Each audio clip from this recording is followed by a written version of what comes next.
Bonsoir et bienvenue dans cette nouvelle vidéo. Ça y est, la nouvelle année démarre. Nous avons terminé la saison 2019, nous avons déjà commencé la 2020 avec un premier trip à Fanta. Mais là on va un petit peu revenir sur la saison 2019 et faire une vidéo que j'avais déjà prévue depuis un petit temps qui est la mise à jour de mon top 10. Oui, de base j'aurais dû sortir cette vidéo un petit peu avant les festivités en fait. Sauf que j'ai pas eu trop le temps, il y a eu des trips au parc Astérix, il y a eu la foire de Dunkerque, le nouvel an, il y a eu Fanta. Bref, j'avais trop de choses à faire, je peux pas sortir la vidéo tout de suite. Mais bon, c'est pas trop grave, maintenant on va revenir dessus. À quoi ressemble mon nouveau top 10 en cette fin de saison 2019 ou début de saison 2020, c'est selon. Eh bien, penchons-nous sans plus attendre en commençant par le numéro 10.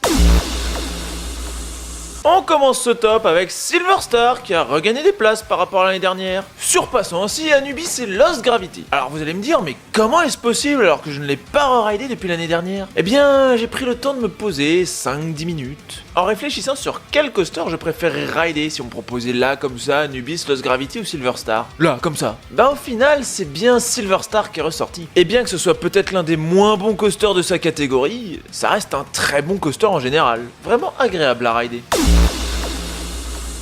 Une entrée de taille dans le top. De taille au sens propre, car il s'agit ni plus ni moins que du coaster le plus haut et le plus rapide d'Europe. Red Force est un coaster remarquable, donc aux stats vraiment impressionnantes, et qui donne bien envie lorsqu'on est au pied.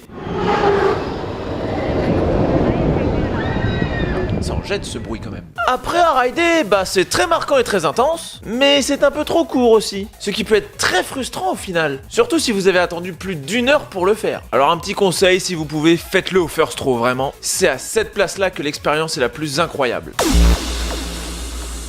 Phoenix était l'une des plus belles surprises de 2018 et reste un coaster vraiment excellent. Un poil court, certes, mais offrant une expérience assez variée, avec de la douceur, mais aussi de l'intensité. Une intensité surprenante d'ailleurs pour un BM récent. Attention notamment au voile gris dans l'hélice. De plus, c'est très fluide et le coaster s'inscrit dans une zone thématique de toute beauté. Il y a de l'interaction avec le coaster, bref, c'est super joli.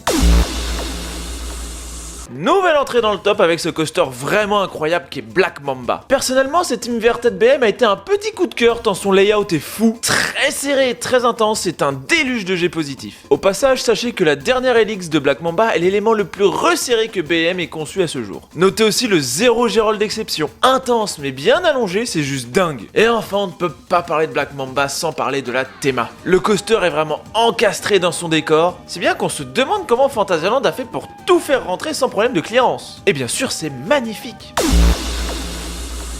Celui-là, on le connaît bien maintenant. Dragon Khan, c'est le gros sit-down de Port Aventura qui rugit toute l'année avec ses 7 rangées de roues en nylon.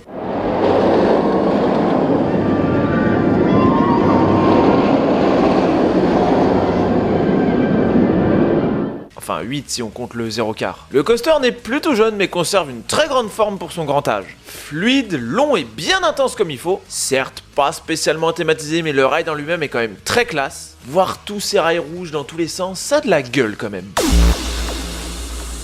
Un coaster étonnamment petit, seulement 46 mètres de haut pour ce méga coaster Intamin. Mais comme on dit souvent, ce n'est pas la taille qui compte et c'est le cas pour Goliath, qui est une excellente machine. De bons airtime et une bonne intensité dans les hélix, où on se sent bien léger dans nos pieds, le Stangle Dive est bien stylé. Bref, ce coaster c'est une tuerie. Ok, c'est peut-être pas le grand confort avec les vieux trains camping Intamin, mais ça ne bride en rien le plaisir que l'on peut prendre sur ce coaster.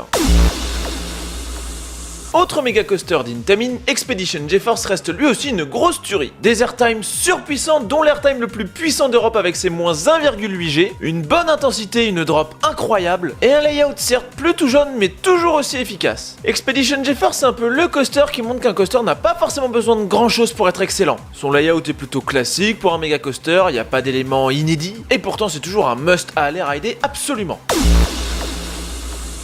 Et oui, le majestueux Shambhala, symbole de la perfection coasterienne pour moi, mais qui a pourtant perdu des places et n'est plus le premier de ce top. En même temps, ce coaster squattait la première place depuis 2014, fallait bien du changement à un moment. Mais pour l'avoir refait pas plus tard qu'en 2019, ça reste une machine exceptionnelle. Si bonne et si agréable à rider, un coaster majestueux, magnifique, d'une fluidité parfaite et très aérien. Et pas mou non plus, l'air de rien, il y a de l'intensité dans la drop et dans les sperluettes.